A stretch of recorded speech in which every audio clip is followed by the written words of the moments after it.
Olá, como vão todos? Espero que todos estejam bem, que todos estejam em paz, que todos estejam com saúde.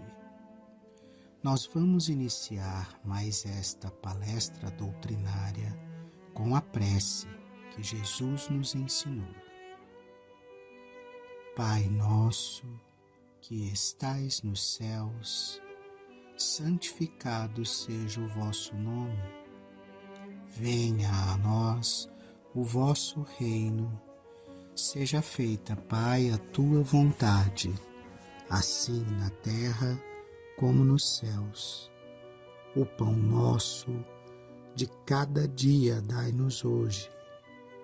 Perdoa, Senhor, as nossas dívidas, na medida em que perdoamos aos nossos devedores. Não nos deixes cair em tentação e livra-nos de todo o mal. Que assim seja, graças a Deus e a Jesus. Nós vamos dar continuidade à palestra que estamos fazendo dos itens 2 e 3, dos capítulos 2 e 3 da Gênese, que tratam das características, das evidências e da influência de Deus em nossas vidas. Nós estamos tratando no item 3, no capítulo 3, a questão da existência e da presença do bem e do mal nas nossas vidas. Na última palestra, nós estudamos até o item 7 e agora iniciamos a leitura do item 8. Sigamos. Pode-se dizer que o mal é a ausência do bem, como o frio é a ausência do calor. O mal não é mais um atributo distinto do que o frio não é um fluido especial. Um é o negativo do outro. Aí, onde o bem não existe, existe forçosamente o mal. Não fazer o mal já é o começo do bem. Deus não quer senão o bem. Só do homem vem o mal. Se houvesse na criação um ser predisposto ao mal, nada poderia evitá-lo. Mas o homem, tendo a causa do mal em si mesmo e tendo ao mesmo tempo seu livre-arbítrio e, por guia, as leis divinas, evitá-lo-ia quando quisesse. Tomemos um fato vulgar por comparação. Um proprietário sabe que, na extremidade do seu campo, há um lugar perigoso, onde poderia perecer ou se ferir aquele que ali se aventurasse. O que faz para prevenir os acidentes? Coloca perto do local um aviso, tornando proibido ir mais longe por causa do perigo. Eis a lei. Ela é sábia e previdente. Se, malgrado isso, um imprudente não o tem em conta e passa além, se lhe ocorre algo mal, a quem pode imputar, senão a si mesmo? Assim ocorre com todo o mal. O homem o evitaria se observasse as leis divinas. Deus, por exemplo, colocou um limite à satisfação das necessidades. O homem é advertido pela saciedade. Se ultrapassa esse limite, o faz voluntariamente. As doenças, as enfermidades, a morte que lhe podem ser consequências são, pois, o fato da sua imprevidência e não de Deus. Vejamos então o que decorre daí. Existem leis universais. Nós temos, entre as dificuldades que enfrentamos pelo fato de estarmos encarnados, o nosso corpo tem necessidade. Então, se nós observarmos essas necessidades do ponto de vista da criação, todos somos iguais diante das necessidades. Ou seja, todos nós temos fome, sentimos frio, calor, temos necessidade de água e sentimos sede. Todos nós sentimos a saciedade ao final do suprimento dessa necessidade. Então, eu bebo água até o ponto em que a minha sede é saciada. Eu me alimento até o ponto em que a minha fome é saciada. Eu sinto frio até o ponto em que o meu frio é protegido pelo agasalho. Eu sinto calor até o ponto em que a refrescância me liberta, me auxilia no calor. O que é que eu faço de excedente? Se eu me refresco demais, eu acabo ficando, como diz o próprio nome, resfriado, né? Se eu me alimento demais, eu acabo ficando obeso. Se eu tomo muita água e essa quantidade de água ultrapassa as necessidades do meu organismo, eu acabo por adoecer, né? Se eu sinto muito sono e durmo além da necessidade, meu organismo vai adoecer. Então, essas doenças, elas são resultado das escolhas que eu faço. E algumas delas eu trago essas escolhas feitas de vidas anteriores. Nessa situação, as doenças são para mim como um alarme, e elas não são necessariamente uma sentença de morte. Quando eu vou ao médico regularmente e detecto um problema de saúde, se eu for regularmente ao médico, como manda o bom senso, como manda a boa prática, né? Pelo menos uma vez fazer uma visita no ano ao médico para saber se está tudo bem, para conferir os exames de sangue, essa coisa toda. Então eu vou detectar possíveis anomalias no meu organismo enquanto elas estão no início e enquanto eu tenho tempo para corrigir os meus hábitos, para corrigir o problema e não enfrentar consequências mais severas dessa doença. Esta regra, ela vale para todas as escolhas que a gente faz na vida, como ele deu no exemplo. Então, se você tem um aviso, um diagnóstico, um conselho, um amigo te dizendo não siga adiante, não faça isso. Se você não tem nada disso, você ainda tem a sua consciência que limita você, que diz para você não vá além, não ultrapasse essa linha. A consciência de que você, ao ultrapassar aquela linha, ou estará se prejudicando ou estará prejudicando ao próximo. Essa relação sua com as leis divinas, ela é constante. E você não tem como dizer, não fui avisado, eu não sabia. Normalmente, quando a gente tem algum tipo de ignorância a respeito de se aquilo vai ser bem ou vai ser mal, a gente hesita. E na hesitação, o que é que a gente deve fazer? Parar, se abster, não seguir adiante e procurar se esclarecer se aquilo que pretendemos fazer é o bem ou é o mal. Lembrando que a definição dada aqui na Gênesis sobre o que é o bem e o que é o mal, o bem é tudo aquilo que está em conformidade com a vontade de Deus. E o mal, tudo aquilo que se afasta dessa concordância com a vontade de Deus.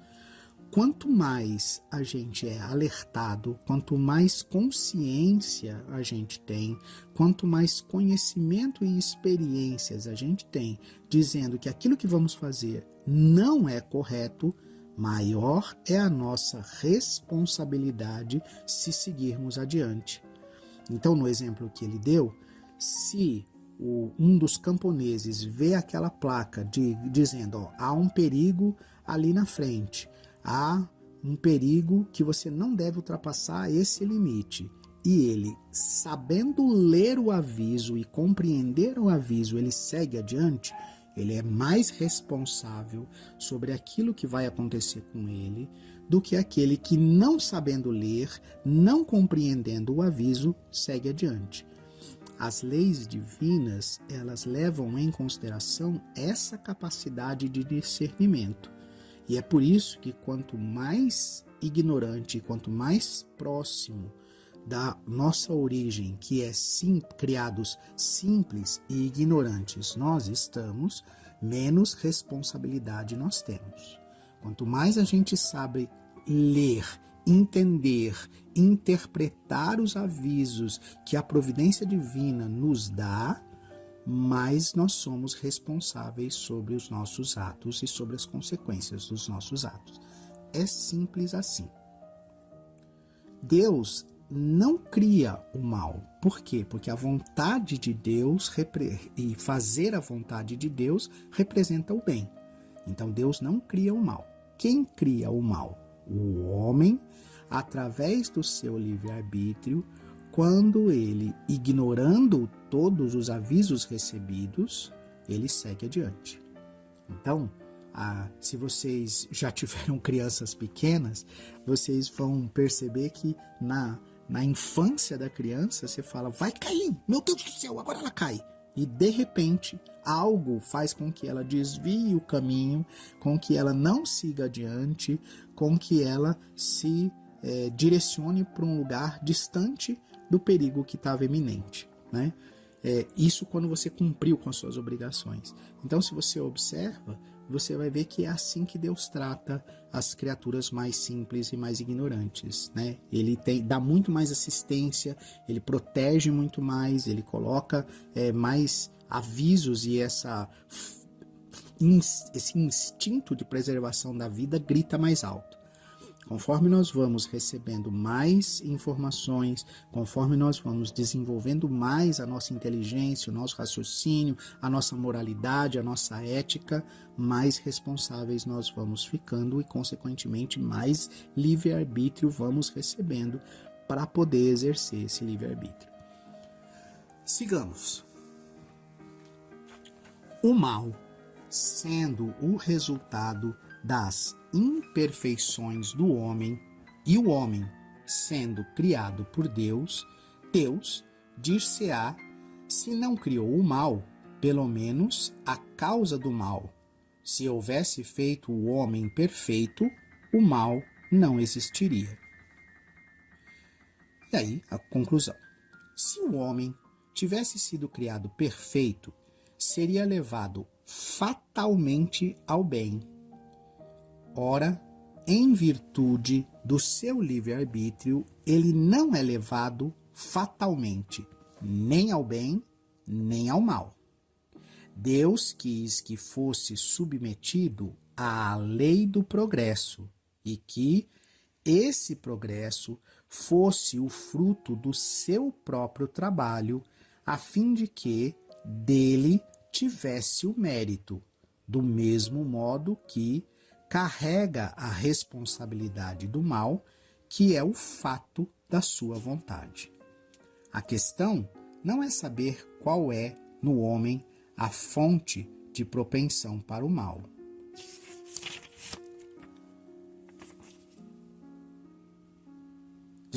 A questão, pois, é saber qual é no homem a fonte da propensão para o mal.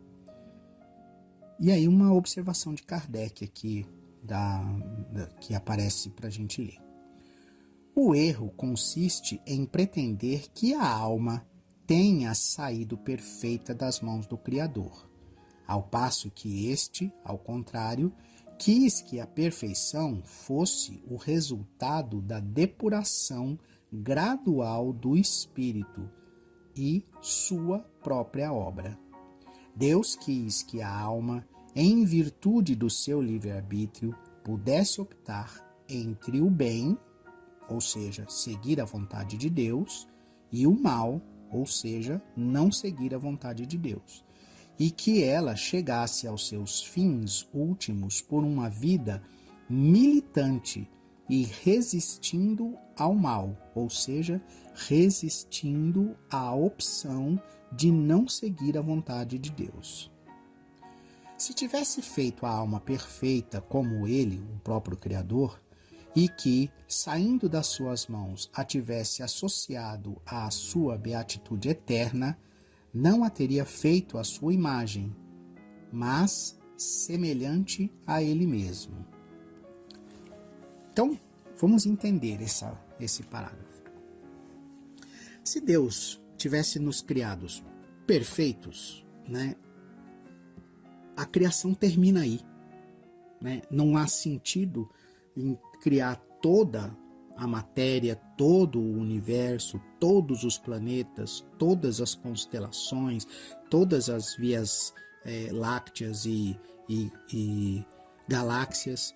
Não haveria sentido em fazer uma criação material para dar condições desse espírito simples e ignorante progredir. Então, criei um ser perfeito, né, igual a mim, não precisa fazer mais nada. Quando Deus nos cria simples e ignorantes, ele nos dá a possibilidade de, ao nos sentirmos perfeitos no final da nossa evolução, olharmos para trás e ver que essa perfeição é fruto do nosso próprio esforço. E é aí que está a nossa semelhança com Deus. Se eu sou criado perfeito já de cara, eu não tenho esse passado. Eu não sei por que eu tenho essa perfeição. Eu não compreendo mérito em nenhuma das minhas ações pretéritas, porque essas situações pretéritas não existem, porque no momento da criação eu já sou criado perfeito.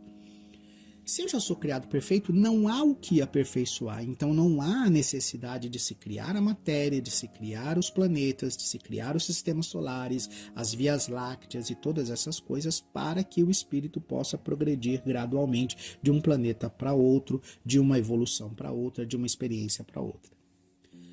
Da mesma forma, como é que se expressa a vontade de Deus se eu já sou perfeito? Se eu já sou perfeito, já nasci perfeito, já estou na perfeição absoluta, não há o que mudar em mim. É muito mais meritório para o ser criado que ele seja o resultado do seu próprio esforço e que ele possa olhar para trás e dizer: eu tenho mérito de estar aqui, eu tenho mérito de ser um espírito puro, eu tenho mérito de ter alcançado essa perfeição que eu alcancei. Então, é como se o professor entregasse a prova, você não fizesse nada, ela estivesse em branco e ele desse a nota 10. Você vai olhar para aquilo e vai falar assim: ué, por que ele me deu 10? É exatamente assim que Deus nos transforma através das múltiplas encarnações, das múltiplas experiências em cada encarnação, dos múltiplos conhecimentos que vamos adquirindo e descobrindo na natureza criada por Deus. É exatamente assim que nós vamos nos tornando dignos dos conhecimentos, dos sentimentos, das habilidades que vamos adquirindo, dos sentidos que vamos desenvolvendo, que não se limitam aos nossos 5 sentidos. A gente está agora trabalhando o 6º sentido, que é a mediunidade, mas existem muitos mais sentidos a serem desenvolvidos. Então é esse o ponto. Cada um desses sentidos, cada uma dessas conquistas, inclusive a fala que nós estamos exercendo agora, cada uma delas tem o seu mérito, tem o seu esforço, tem a sua graduação de capacidade. Olhem para as ciências aos nossos redor, né? Esse mundo totalmente avançado que a gente está construindo junto, está co-construindo junto com Deus, ele é mérito nosso. A gente buscou por esse conhecimento, a gente estudou a natureza, tentando descobrir as suas leis, e hoje conhecemos essas leis graças ao nosso próprio esforço. Agora imagina se você nascesse e alguém fizesse todo um despejar automático de todo esse conhecimento e você não tivesse feito esforço nenhum. Você não ia se sentir completo, você não ia se sentir puro, você não ia se sentir pleno. E é esse o nosso objetivo, nos sentirmos puros, nos sentirmos completos, nos sentirmos plenos no amor ao próximo e no amor a Deus. Eu me despeço de vocês com a prece que Jesus nos ensinou, pedindo a Deus que os mantenham em paz, com muita saúde, durante toda a semana. Pai nosso, que estais nos céus, santificado seja o vosso nome. Venha a nós o vosso reino. Seja feita, Pai, a tua vontade, assim na terra como nos céus. O pão nosso de cada dia dai-nos hoje. Perdoa, Senhor, as nossas dívidas, na medida em que perdoamos os nossos devedores. Não nos deixes cair em tentação e livra-nos de todo o mal. Que assim seja, graças a Deus, graças a Jesus.